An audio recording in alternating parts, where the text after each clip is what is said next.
त्यांनी आज. पण राजकारण आणि समाजकारण हे एक बदलाचं माध्यम म्हणून आपण त्याला नेहमी पाहत असतो. आज खरंच तो हेतू साध्य होतोय का ताई, वाटतं तुम्हाला?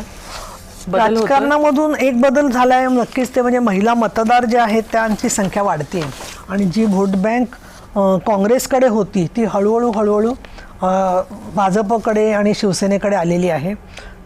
दुसरं म्हणजे योजनांची अंमलबजावणी करण्यासाठी स्त्रिया उत्सुक झालेल्या आहेत. त्यांना ज्या केंद्राच्या योजना मिळतात किंवा विशेषतः मी असं म्हणेन की कर्ज मिळत आहेत मुद्रामधून किंवा बचत गटांच्यासाठी म्हणून जे होते किंवा कामगारांच्यासाठी योजनांमध्ये बघा तुम्हाला कल्पना असेल की त्यांना ज्या काही वस्तू लागतात, पाटी, खोरं, सतरंजा, भांडी, अशी हजारो लोकांना वाटप झालं. तर लोकांना कसं आहे, गरीब लोकांना यामधूनच फक्त रेवड्या म्हणतात त्याला, पण प्रश्न असा आहे की त्यामधून त्या माणसाचं जगणं सोपं होतं आहे. त्यामुळे ते एक मला वाटतं की असं सर्व्हिस ओरिएंटेड काम. दुसरा आमचा जो मेडिकल कक्ष आहे, माननीय उपमुख्यमंत्री याच्यावर वैद्यकीय सहाय्य कक्ष, श्रीकांत शिंदे फाउंडेशन आणि हे सगळे जे करतात त्यातून लक्षावधी लोकांना मदत झालेली आहे प्रत्येक ठिकाणी. आज कोणी एखादा पत्रकार जरी आजारी असला किंवा कोणी आजारी असला, शिक्षक, तर ते पहिलं शिवसेनेची त्यांना आठवण होते की जे खूप महत्त्वाचं काम आहे.